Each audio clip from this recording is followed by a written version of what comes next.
Hello to all of you. I am Mrityunjay Rai and I most welcome of Vedic era part 3 and now we will discuss later Vedic age. नमस्कार, मैं मृत्युंजय राय और मैं आपका स्वागत करता हूं वैदिक काल भाग 3 में। और आज हम बात करेंगे उत्तर वैदिक काल की, जिसकी समय सीमा है 1000 ईसा पूर्व से 600 ईसा पूर्व तक। A question arose in my mind why the Vedic era was changed into pre-Vedic and later Vedic phases. Then the answer is due to the discovery of iron. एक सवाल मेरे जहन में जब भी पैदा होता है कि क्यों हमने वैदिक काल और उत्तर वैदिक काल को बांटा, तो उसका सिर्फ एक जवाब है, वह है डिस्कवरी ऑफ आयरन, लोहे की खोज। लोहे की खोज, due to the discovery of iron, लोहे की खोज की वजह से हमने इसको डिवाइड किया, दो भागों में बांटा। और आइए हम लोग शुरू करते हैं। आपके स्क्रीन पे आपको दिखाई दे रहा होगा, the period that followed Rigveda is also known as later Vedic age. वह काल जो ऋग्वेद के बाद से शुरू होता है उसे हम लोग उत्तर वैदिक काल या लेटर वैदिक फेज या लेटर वैदिक एज कहते हैं। This age witnessed the composition of 3 Vedas and these are known as Veda Trayi. इस काल में 3 वेद लिखे गए, आपको मैंने पहले भी बताया था, इनको हम लोग वेद त्रयी कहते हैं। इसमें Yajurveda, Samaveda, Atharvaveda are concluded. Apart from that, with the Brahmins and all the Upanishad of 4 Vedas were written in this period, and this period is also marked as the iron PGWAs because of painted grey ware. इसी काल में लोहा आया था और लोहे की वजह से ही इस काल को हमने दो भागों में बांटा। आखिर लोहा आया तो ऐसा क्या ड्रास्टिक चेंजेस हो गया? सी, whenever we talk about the differences between pre-Vedic and later Vedic, क्या क्या उनमें अंतर है या क्या क्या सिमेट्री है, तो सिमेट्री ये है कि बोथ आर द रूरल। अगर हम बात करें कंपैरेटिव स्टडी बिटवीन लेटर वैदिक एंड प्री वैदिक, देन दोनों में सिमेट्री ये है कि दोनों ही जो है वह रूरल एरियाज में रूरल थे, ग्रामीण परिवेश की सभ्यताएं थी। दोनों ही सभ्यताएं ग्रामीण सभ्यताएं थी। बट जो चेंजेस आया, pre Vedic human being was nomadic human being, but in later Vedic due to the excess increment in production of agricultural products, now the life is being settled.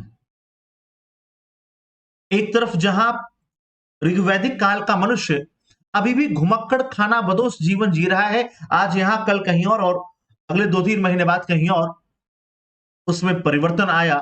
उत्तर वैदिक काल का मानव एक जगह स्थायी जीवन जीना प्रारंभ करता है। यह सबसे बड़ा विभाजन है। ओके, तो first one is permanent life. Everything is written here, सब कुछ यहां पे लिखा है। प्री वैदिक में क्या था? Permanent life. और इधर क्या आ गया? हम लोग उसको थोड़ा इधर कर लेते हैं, तो थोड़ा इधर देख लेते हैं।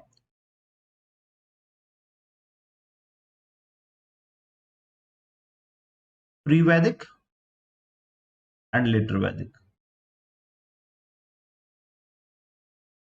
Okay, nomadic life, nomadic human, और यहां परमानेंट वेल सेटल्ड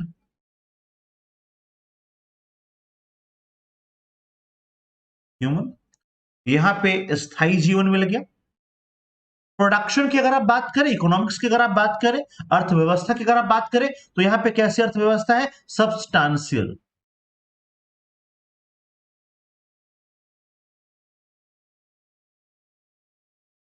सब्सटांशियल इकोनॉमी। और यहां पे कैसी इकोनॉमी है? Surplus economy. Surplus economy. अर्थव्यवस्था सब्सटांशियल क्यों है? मनुष्य उतना ही अनाज उगा पा रहा है जिससे वह किसी तरह वर्ष भर का भोजन का इंतजाम कर पाता है। वह साल भर 2 वक्त का खाना खा लेता है, इतना ही वह अनाज उगा पाता है, उसके पास कुल इतना ही प्रोडक्शन है, जबकि यहां पे वह अपनी जरूरत से लगभग 10 से 12 गुना ज्यादा अनाज उगाता है, क्योंकि अब प्रोडक्शन में आमूलचूल परिवर्तन हुआ। क्यों हुआ? Just because of introduction of iron tools, introduction of iron tools in agriculture. कृषि में, एग्रीकल्चर में लोहे के उपकरणों का प्रयोग होना शुरू हो गया। अब लोहे के हल, लोहे का फावड़ा, लोहे का फरसा लोहे का हसिया होगा, तो उससे प्रोडक्शन अच्छा होगा। और इस अच्छे प्रोडक्शन ने पूरी व्यवस्था को बदल दिया। Geography, religion, politics, society, everything was being changed, everything was being changed. तो आइए हम लोग देखते हैं कि कैसे कैसे यहां पे इस पूरी व्यवस्था में इस लोहे के आविष्कार ने परिवर्तन कर दिया। और लोहे का आविष्कार हुआ भी कहां, लोहे की खोज हुई भी कहां? तो एक स्थान है वाराणसी, उत्तर प्रदेश का वाराणसी जिला। और दूसरा है अतरंजी खेड़ा, अतरंजी खेड़ा एटा, ठीक है, ये एटा डिस्ट्रिक्ट है उत्तर प्रदेश का। तो वाराणसी और अतरंजी खेड़ा, इन 2 जगहों पे हमने यहां पे ह्यूमन के लिए लोहा खोजा गया था। और फिर धीरे धीरे पूरा परिवर्तन आपको दिखाई देगा।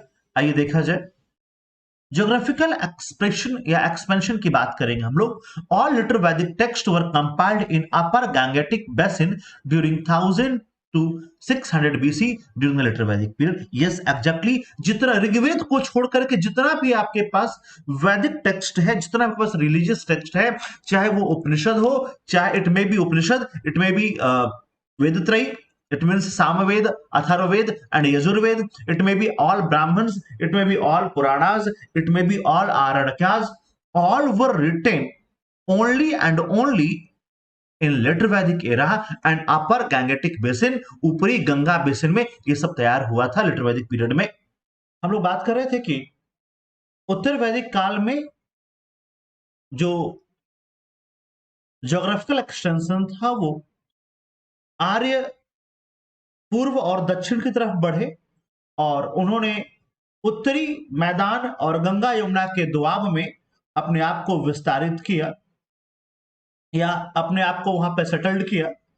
हम लोग सतवत ब्राह्मण में अग्नि और विदेह की कहानियां सुनते हैं, और उसमें 3 तरह का डिवीजन दिया गया है। There are in later Vedic eras there are 3 types of division, and from the story of Agni and Videha through the Shatapatha Brahmana we come to know about these 3 bold division of India: the Aryavarth, which is the North India, then Madhya Desh is Central India, means North India, it means the area from Jammu till UP.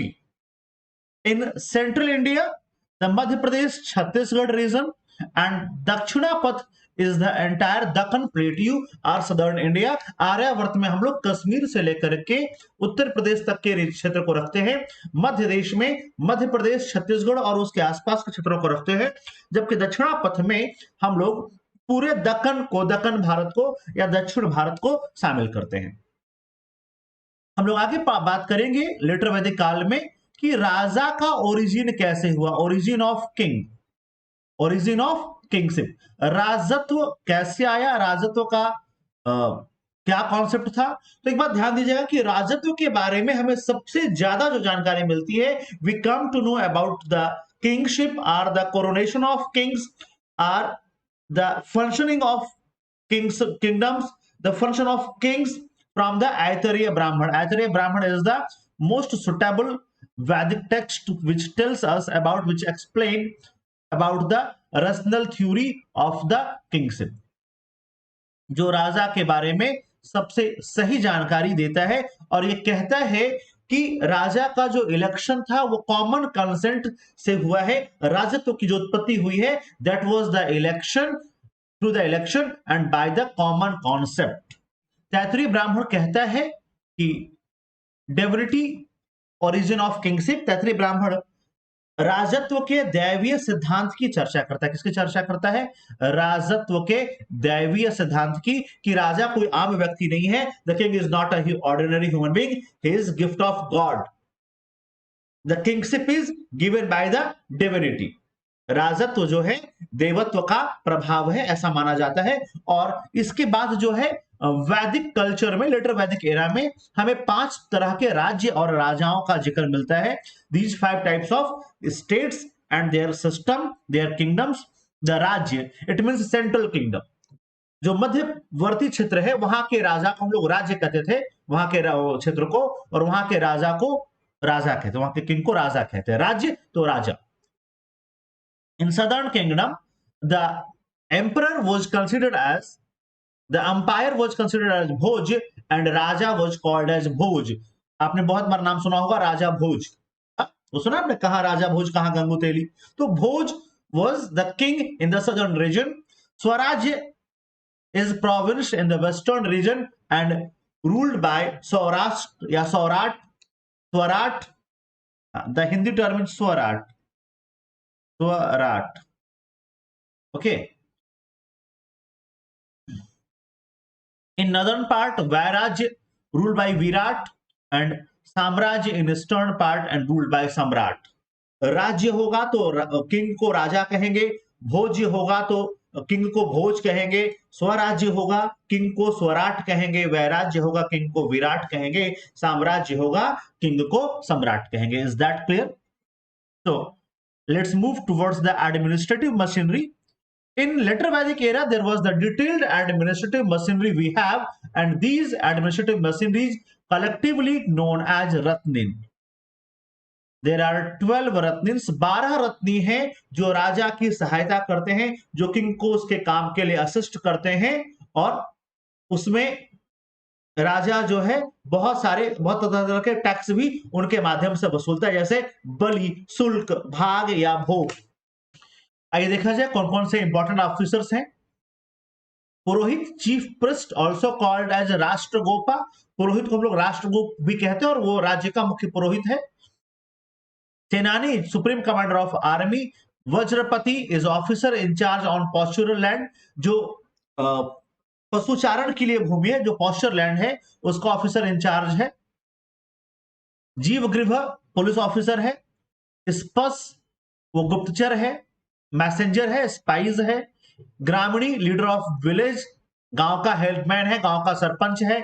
मध्यमसी is the mediator of disputes, ये दलाल है, mediocre है, जो झगड़ों क्या कराएगा, सुलझाएगा। अर्थशास्त्र में उल्लेख मिलता है एंड लेटर वैदिक एरा में बहुत सी जगहों पे मध्यमसी का उल्लेख मिलता है, जो दो पक्षों के बीच जो सिविल मामले हैं या अगर फौजदारी के भी मामले हैं, क्रिमिनल भी कुछ केसेस हैं, तो उनको वो सुलझाने का प्रयास करता है। Kulapati is head of kul, means head of family. Bhagadugha is tax collector, Bhagadugha is most important, can ask lots of time. Sangrahitri is treasurer, chief treasurer who is head of the all treasury। Mahishi is chief queen, because उस समय राजा 3-4 पत्नियां रखते थे, तो आपको बताना पड़ेगा भाई पट्ट महिषी कौन है या राज महिषी कौन है, मतलब कौन सी फेवरेट वाली है। हाँ, 4-5 बीवी तो लोग कंफ्यूज रहेंगे ना कि किसकी सेवा ज्यादा करनी है। तो चीफ क्वीन, शाह बेगम, इस्लामिक काल में आपको एक कॉन्सेप्ट मिलेगा, चीफ क्वीन शाह बेगम। तो महिषी क्या है, शाह बेगम है। सुत मतलब चैरियट, रथकार है Suta. Govikartana is the king's companion in games, राजा के साथ शिकार पे जाता है और वो राजा का सहयोगी है शिकार करने में। पालागाल ये है कोर्टियर एंड मैसेंजर है, एक दरबारी है और ये संदेशवाहक है। तक्षण ये कारपेंटर है। अमूल 12 ही हेड है, बाकी बहुत सारे उसके अलावा और भी है, मैंने सबको लिख दिया है, ठीक है। हाँ, छत्री is Chamberlain.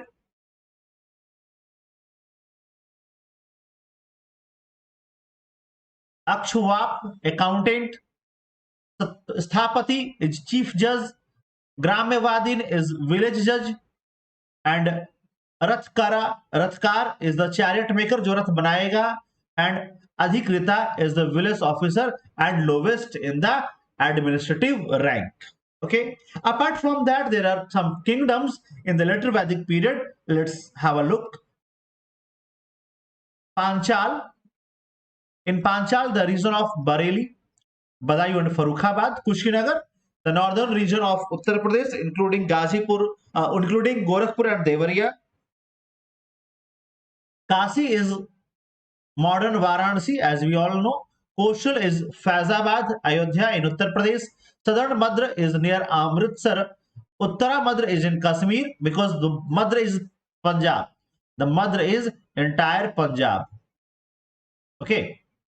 Eastern Madhya is near Kangra. Punjab means उस समय के पंजाब में आज का पंजाब, आज का हरियाणा, पाकिस्तान वाला पंजाब, हिमाचल और कश्मीर भी शामिल था. Okay. Kekaya is on the bank of Beas river and Gandhara kingdom. Gandhara और ब्यास के का जो क्षेत्र है और गांधार जो है रावलपिंडी और पेशावर.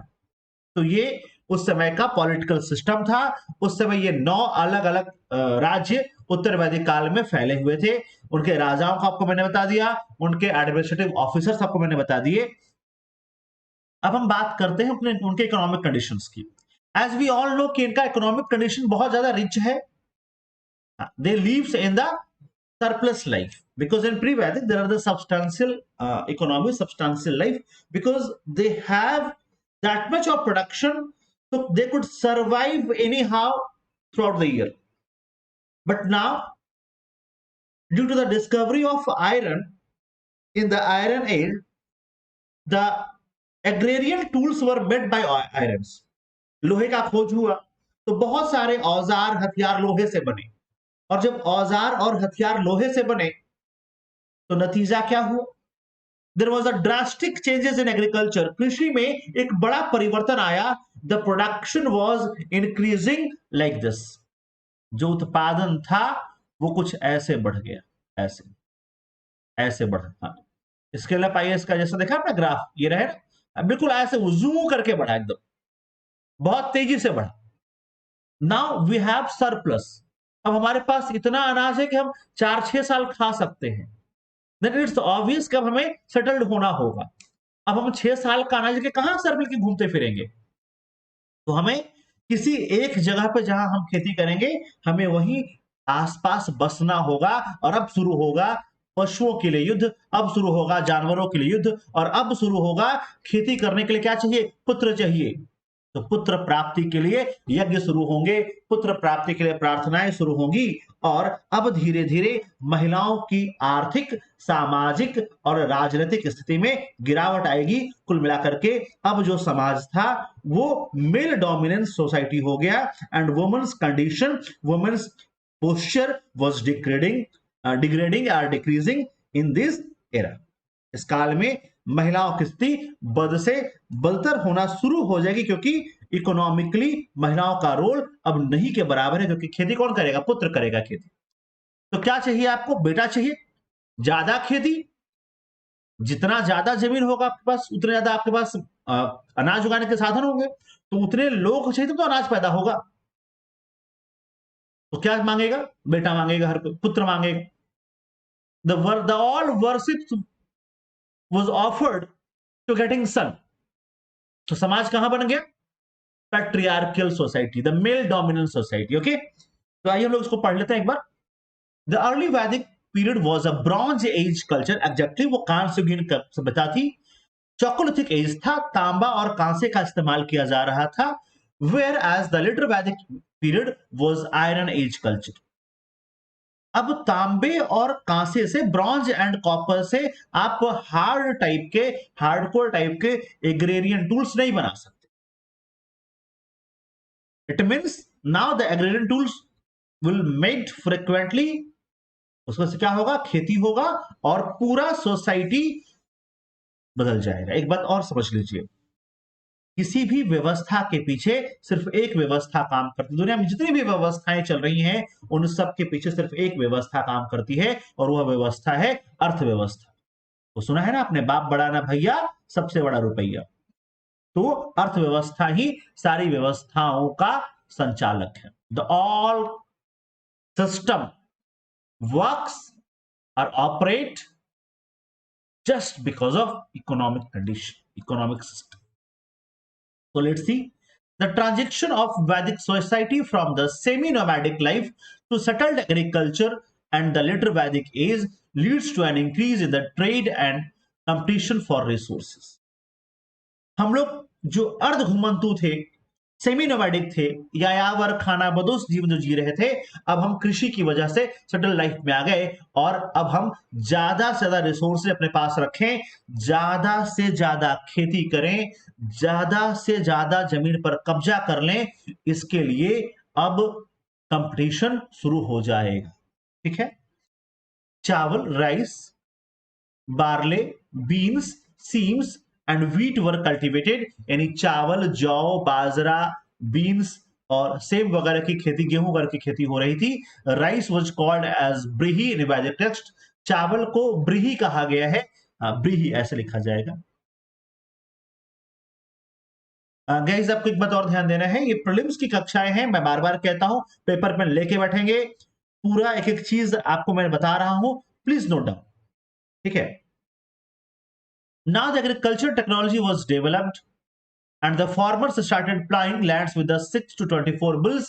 अब हल बढ़ने लगा और 6 से 24 बैलों के साथ हम लोग खेत जोत करके खेती करने लगे. एंड गृह was the basic unit of agricultural production. कहा एक एक घर, अब घर का कॉन्सेप्ट आया, गृह का कॉन्सेप्ट आया, अब हम घर में रहेंगे in well settled agricultural life. और जब हम घर में रहेंगे तो घर किसको कहा गया? कहा एक जगह जितना खेत एक साथ होगा, उस एक साथ जो खेत का जो यूनिट होगा उससे एक घर बनेगा, उस यूनिट से उस यूनिट में जितने लोग जुड़े होंगे उनका एक घर बनेगा. विद गृहपति. आप देखिए, आपके ग्रैंडफादर के नाम पे सारा खेत होगा तो आपके ग्रैंडफादर क्या होंगे? गृहपति. उनके बाद आपके पिताजी के नाम पे होगा, then your father would be grihapati. तो grihapati emerging as the de facto owner of the land. जो गृहपति है वो क्या हो गया? वह जमीन का डी फैक्टो ओनर हो गया. ठीक है. The land was cultivated with the help of Sudraj and slave.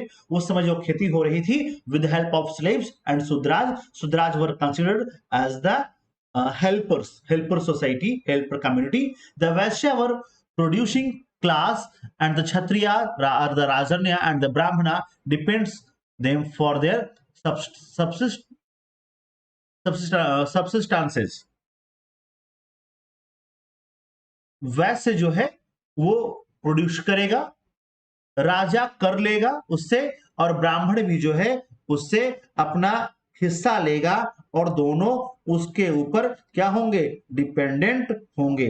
दोनों ही क्या होंगे? उसके ऊपर डिपेंडेंट होंगे. The growth of civilization, the volume of trade and commerce had increased by leaps and bounds, and inland trade was carried on with the Kritak inhabiting the mountains. Kirat and inhabiting the mountains. कहता है कि अब धीरे धीरे जो है growth होगा civilisation का. अब तक जो नोमैडिक मानव था, जो नोमैडिक ह्यूमन था, जो घुमंतु जीव था, जो घुमंतु मानव था, जो खानाबदोश जीवन जी रहा था, अब वो सेटल्ड होगा तो क्या बसेगा? फिर से एक सिविलाइजेशन बसेगा, फिर से एक कल्चर एग्जिस्ट करेगा, और धीरे धीरे इससे ट्रेड और कॉमर्स भी क्या होगा? इंक्रीज करेगा, और वह आसपास के क्षेत्रों में भी कैरिड होगा. The coins which were circulated were निस्क. जो सिक्के प्रचलन में लाए गए उनको निस्क कहा गया. एक सिक्का है सतमान और एक सिक्का है कृष्णला. ये जो है सारे सिक्के हैं. The unit value of goods was a gold bar called निस्क. जो सामान की यूनिट थी कि भैया इतना सामान, जैसे 5 किलो अनाज या 25 किलो अनाज या 30 किलो अनाज एक निस्क के बदले मिलेगा. तो निस्क का मतलब एक सोने का सिक्का है, उसके बदले इतना गेहूं, इतना चावल, इतना राई या ऐसा कुछ वो फिक्स था. उससे ही क्या होगा? ट्रेड एंड कॉमर्स चलेगा. ठीक है. Pani was a class of merchants, they control the trades. Pani जो है वो एक व्यापारियों का समूह था जो पूरे व्यापार को क्या कर रहा था? रेगुलेट कर रहा था, पूरे व्यापार को वो चला रहा था. Apart from that, we would like to discuss the social life. See the social life. लोग बात करते हैं सोशल लाइफ का. देखो सोशल लाइफ में बहुत सारा चेंजेस आ जाएगा. In the pre-Vedic era, the social life was so simple. And in later Vedic era, the social life, the society, the entire society will converted into compound society. Sorry, a complex society. PLEX, complex society.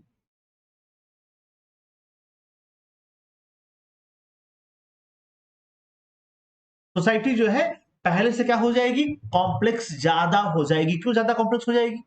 क्योंकि जो social fabric है society का, it will be being weakened. जो सामाजिक ताना बाना है समाज का, वह धीरे धीरे कमजोर होता जाएगा। और कमजोर कैसे होगा? क्योंकि अब समाज में पैट्रियार्कल फैमिली सिस्टम हो जाएगा, पितृसत्तात्मक समाज है। और समाज का जो बड़ा पुत्र होगा, जो एल्डेस्ट फैमिली मेंबर होगा, वही उसका हेड बनेगा और उसे गृहपति कहा जाएगा। जब तक आपके ग्रैंडफादर होंगे तो ग्रैंडफादर रहेंगे, फिर ग्रैंडफादर के बाद जो उनका सबसे ज्येष्ठ पुत्र होगा, जो सबसे बड़ा पुत्र होगा, वो बनेगा गृहपति। ठीक है। और इसी के साथ आया concept of purushartha. There are 4 types of purushartha. These purusharthas were known as the main duty of every individual. कहा प्रत्येक मनुष्य का, प्रत्येक व्यक्ति का यह 4 जो है मुख्य कर्तव्य है। क्या कहा? धर्म, अर्थ, काम और मोक्ष। कहा पैसे कमाओ। पहले कहा धर्म करो, पूजा पाठ करो, धर्म करो, समस्त धार्मिक कृत्यों का प्रतिपादन करो। कहा उसके लिए पैसा चाहिए। कहा अर्थ कमाओ, इकोनॉमिक को मजबूत करो, पैसा कमाओ। फिर कहा काम। काम means to fulfill the all your desires, all your family desire or sexual desires, to increase your family, to grow the next generation, to produce the next generation. और फिर कहा उसके बाद मोक्ष की प्राप्ति के लिए कार्य करो। तो धर्म, अर्थ, काम और मोक्ष प्रत्येक मनुष्य के 4 पुरुषार्थ बताए गए। कहा गया कि हर मनुष्य के लिए क्या है, बहुत ज्यादा जरूरी है। धर्म, अर्थ, काम और मोक्ष प्रत्येक मनुष्य के लिए क्या है, कहा ये बहुत ज्यादा जरूरी है। ओके। फिर कहता है कि उसके बाद समाज में धीरे क्या आएगा, कॉन्सेप्ट ऑफ वर्ण आएगा। एंड दैट वर्ण converted into the casteism. The Varna system was described in the 10th chapter of the Purushokta of Rigveda, and it is the clear-cut division of the society has been mentioned.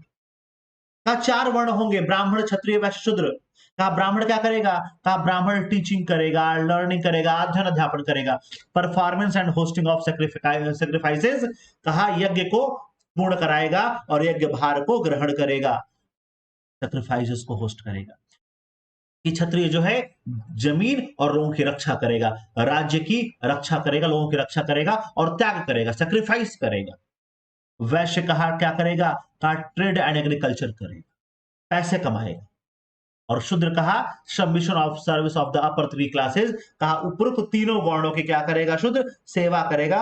और इसलिए इसे जो है वर्ण calendar में या वर्ण system में इसे सबसे नीचे रखा गया। इसके पास दरअसल समाज में he have no power, he had no powers, no rights, no prestige in the society. No rights, no power, no prestige. ना सम्मान होगा, ना पैसा होगा, ना शक्ति होगी और ना कोई पूछेगा, कोई अधिकार हो।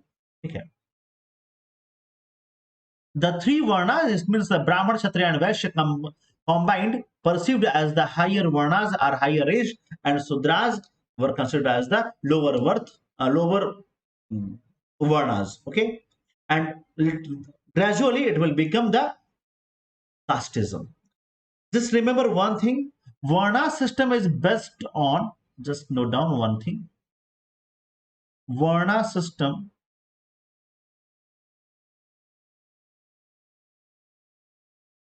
is based on birth, based on work, based on work and caste system is based on birth. एक तरफ जहां वर्ण व्यवस्था कर्मणा थी, वही दूसरी तरफ जाति व्यवस्था क्या हो गई? जन्मना हो गई। जन्म पर आधारित जातियों का उल्लेख आपको मिलेगा। कैसी हो गई? जन्मना हो गई। यानी जन्म के आधार पर आपकी जाति होगी। और आपने पढ़ा होगा कई बार आगे भी कि इसी व्यवस्था का आगे चल करके महात्मा बुद्ध ने, भगवान महावीर स्वामी ने हालांकि बहुत विरोध नहीं किया, लेकिन महात्मा बुद्ध ने बड़ा घोर विरोध किया है। और उसके बाद तमाम ऐसे संत हुए हिंदुइज्म में जिन्होंने इसका विरोध किया। उनमें से कबीरदास का भी आपने नाम सुना हो। कबीरदास टोल्ड, ऊंचे कुल का जन्मिया करनी ऊंच न होई, असुवर्ण कलश सूर्य भरा साधु निंदा सोए। कहा ऊंचे कुल में जन्म लेने से कुछ नहीं होता है, कर्म अच्छा होना चाहिए। सोने के कलश में अगर मदिरा रखी हो, शराब रखी हो, तब भी साधु जो संत है उसको ग्रहण नहीं करेगा, वो सदैव उसकी निंदा ही करेगा। ठीक है। Apart from the Varna system, there is the concept of ashrama, and 4 ashrama was mentioned in the Jabalopanishad at the first time. Brahmacharya, Grihasth, Vanaprasth, and Sannyas. Brahmacharya, it means in this ashrama, the studentship life from 0 to 25. The age of human being is divided into 4 parts, and it considered as the 100 years.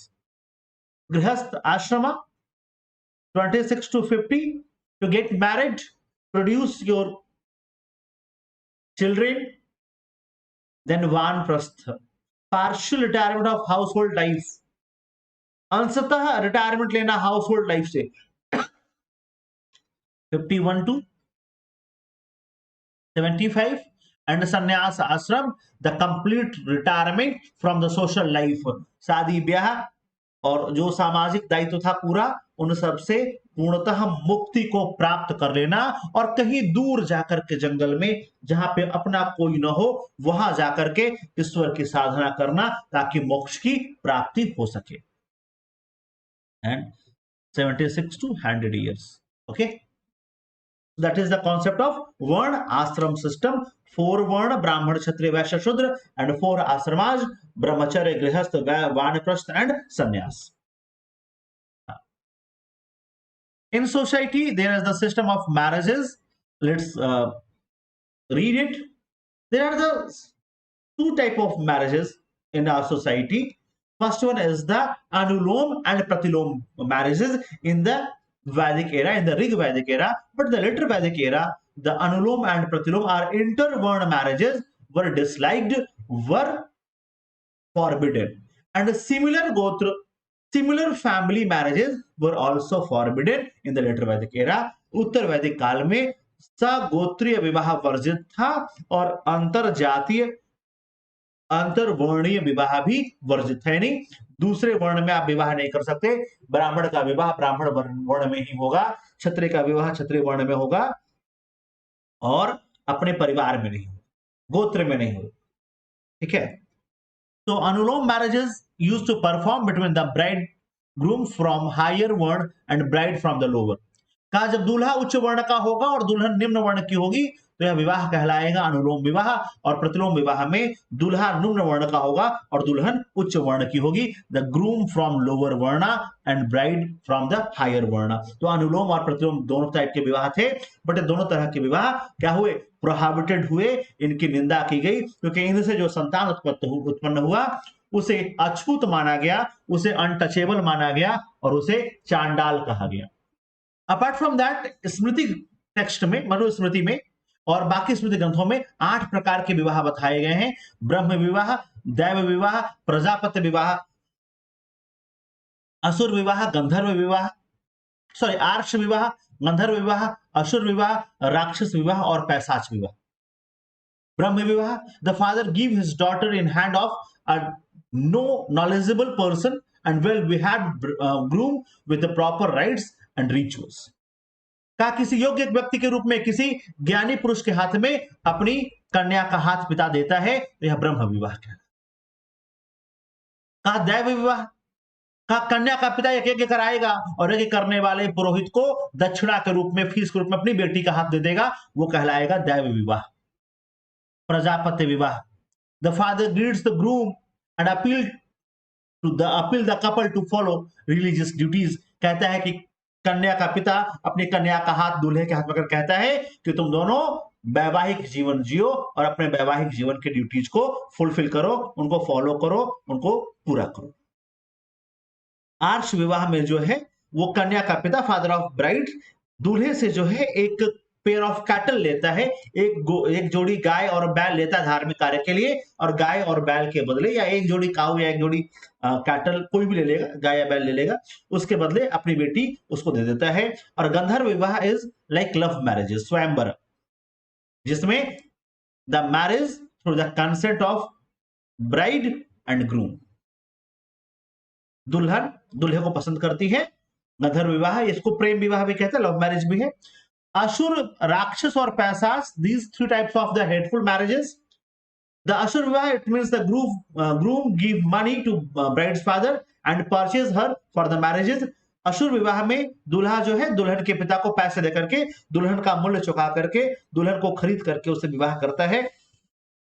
राक्षस विवाह में forcefully लड़की को, दुल्हन को भगा करके उसे शादी कर लेता है, abduction of the girl and marry her. और पैशाच विवाह में with forcefully making the girl unconscious and violate her chastity. इसमें कन्या का अचेत अवस्था में या उसे बेहोश करके या बलपूर्वक उसका लज्जा भंग करने के बाद, उसके साथ शारीरिक संबंध बनाने के बाद उसे जबरदस्ती विवाह करता है, वो पैशाच विवाह है। यह 8 प्रकार के विवाहों का उल्लेख मिलता है हमारे स्मृति ग्रंथों में। अपार्ट फ्रॉम दिस हमें 16 संस्कार भी मिलते हैं, ठीक है। ये 16 संस्कार है, आपको मैं दिखाता हूं।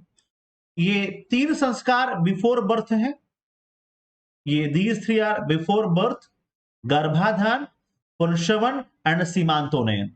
ये तब होगा जब बच्चा पेट में होगा।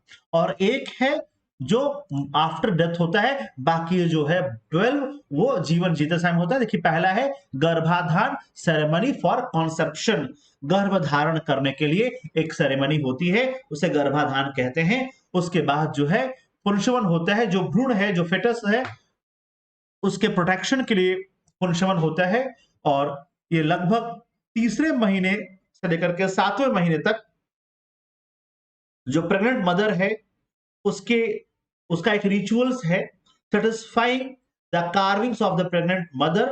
हम सीमांतोनयन में उस महिला का नजर उतारते हैं, गोद भराई कहते हैं। सीमांतोनयन इज लाइक गोद भराई, जिसमें हम दुआ करते हैं कि माँ और बच्चे दोनों स्वस्थ हों, और जो भी बुरी शक्ति है, जो भी नेगेटिव फोर्सेस हैं, नेगेटिव एनर्जीज हैं, वो माँ और बच्चे से दूर रहे। तीसरा है जात कर्म, the natal tax, the ceremony for a newly born child. जैसे बच्चा जन्म लेगा उसको एक जाति मिलेगी और उसे कहा जाएगा जात कर्म। उसके बाद उसका नाम रखा जाएगा, उसे कहा जाएगा नामकरण संस्कार। और जब बच्चा 12 दिन का हो जाएगा तो पहली बार उसे भगवान सूर्य के दर्शन कराए जाएंगे 12 दिन के बाद, और उसे निष्क्रमण कहा जाएगा। वो पहली बार बाहर निकलेगा और भगवान सूर्य के दर्शन करेगा, भगवान सूर्य को देखेगा, तो उसे कहा जाएगा निष्क्रमण, ठीक है।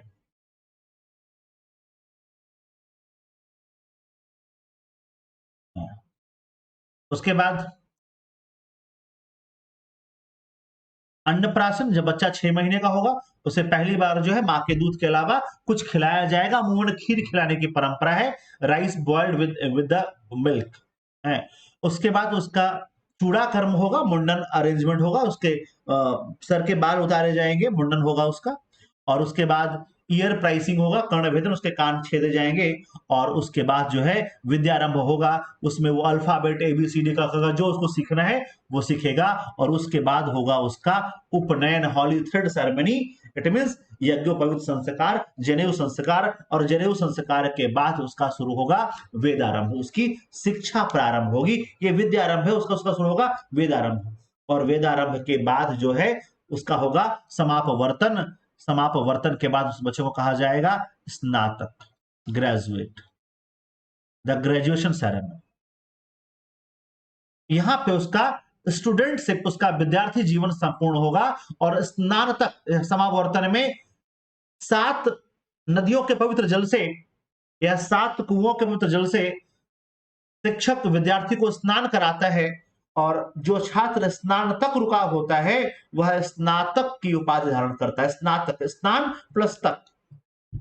तो समापवर्तन तक जो रुका है गुरु जी के पास, बीच में कोई भाग गया, ड्रॉप आउट कर गया, उसको कुछ नहीं मिलेगा। जो स्नातक रुका है गुरु के आश्रम में, जिसने स्नातक शिक्षा ग्रहण की है, वह स्नातक कहलाएगा, ग्रेजुएट कहलाएगा, और उसके बाद भी पढ़ रहा होगा, क्या कहलाएगा, पोस्ट ग्रेजुएट या स्नातकोत्तर।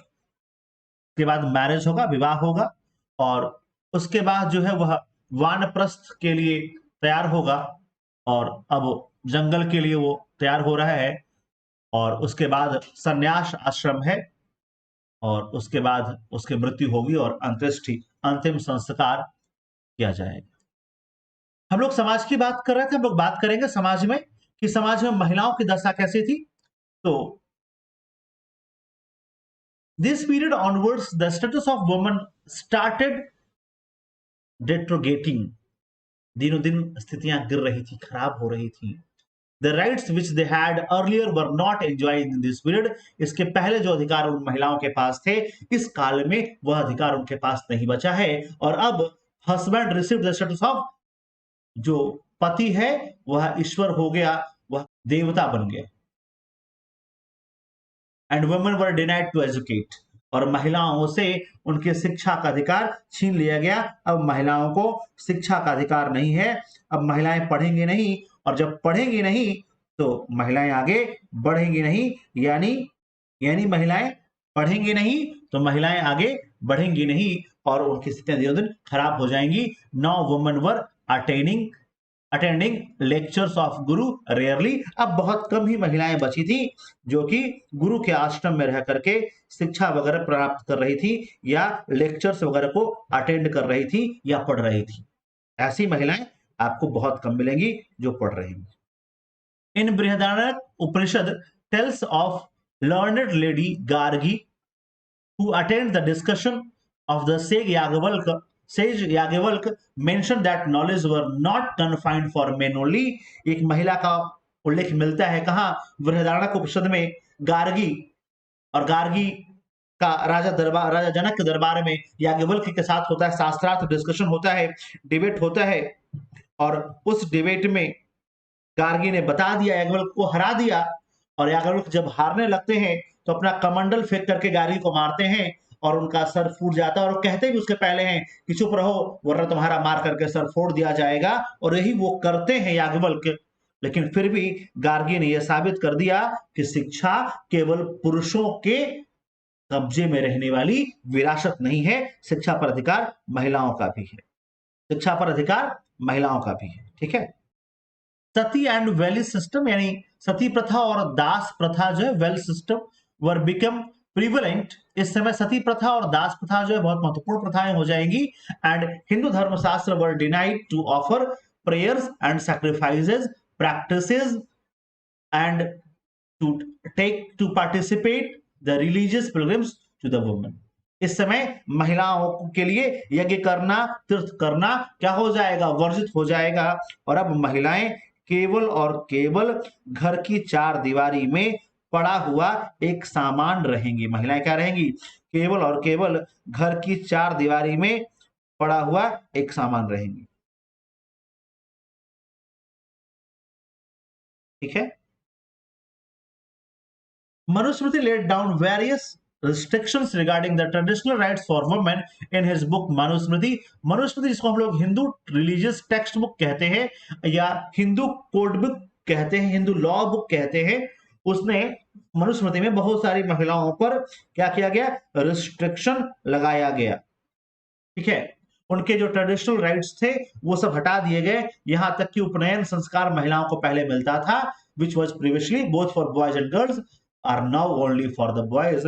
अब जनेऊ का संस्कार जो है, पहले जो महिलाओं और पुरुषों दोनों के लिए था, बेटा बेटी दोनों के लिए था, अब केवल किसके लिए रह गया, अब केवल और केवल यह बेटों के लिए रह गया। अब केवल पुरुषों का होता है, महिलाओं का उपनयन संस्कार नहीं होता है। According to Satpat Brahmana, a wife was to eat only after the husband has finished eating। कहा सतपथ ब्राह्मण में कहा गया है कि एक स्त्री, एक पत्नी तभी खाना खाएगी जब उसका पति भरपेट खा लिया हो। अब खाना बचे ना बचे वो अलग बात है, लेकिन पत्नी खाएगी तभी जब पति का पेट भर गया हो। ओके।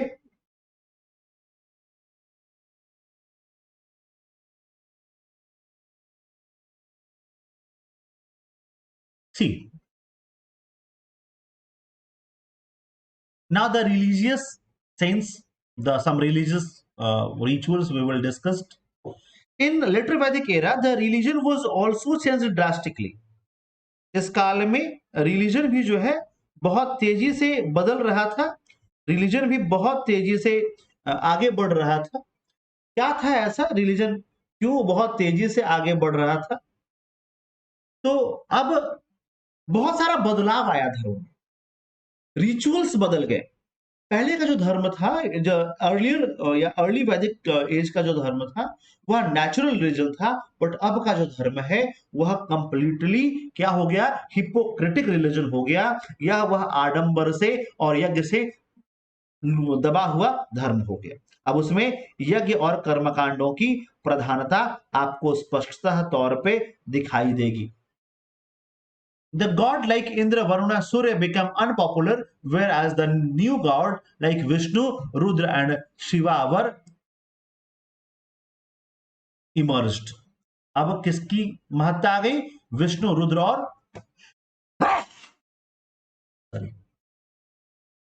शिव की महत्ता आ गई। इंद्र, वरुण और सूर्य का स्थान क्या हो गया? गॉड हो गया, या डिक्लाइन हो गया, या समाप्त हो गया। क्लियर है? Prajapati, the lord of created, being caused of older deities into the said, और प्रजापति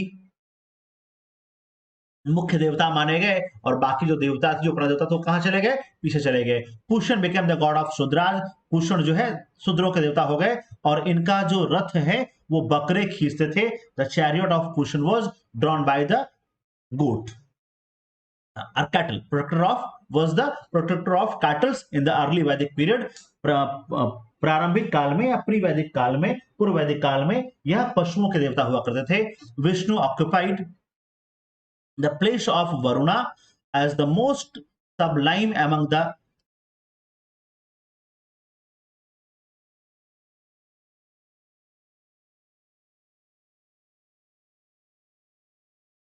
भगवान विष्णु का स्थान जो था वो महत्वपूर्ण हो गया और उन्होंने वरुण का स्थान ले लिया।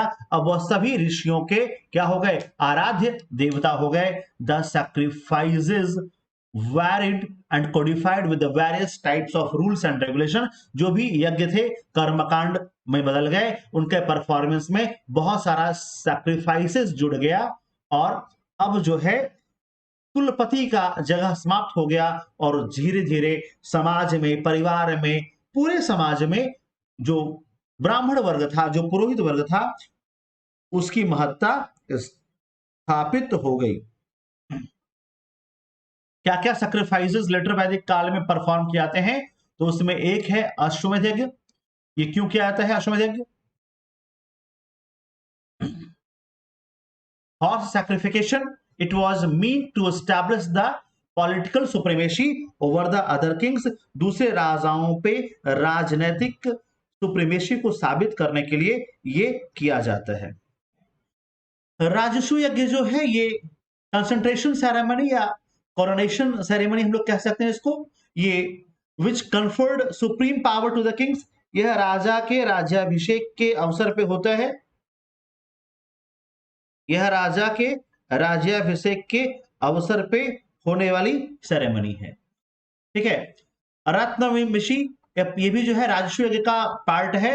और वाजपेयी, यह जो चैरियट रेस है, रथों की दौड़ है, और इसका मतलब था कि राजा के सुप्रीमेसी को जनता के ऊपर लगाना, और राजा जो है अपनी सत्ता, अपनी शक्ति, अपने बल का प्रदर्शन करता है वाजपेयी यज्ञ में।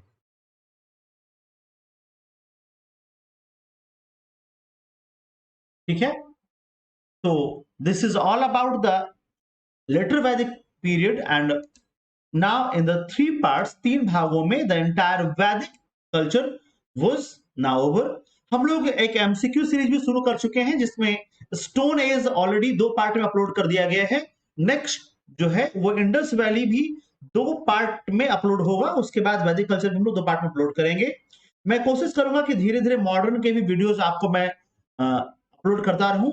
आपको वीडियोस कैसी लगी कमेंट करके जरूर बताइएगा। Thanks for watching. Keep enjoying, keep studying, and do like, comment, and subscribe. Thank you so much. Jai Hind.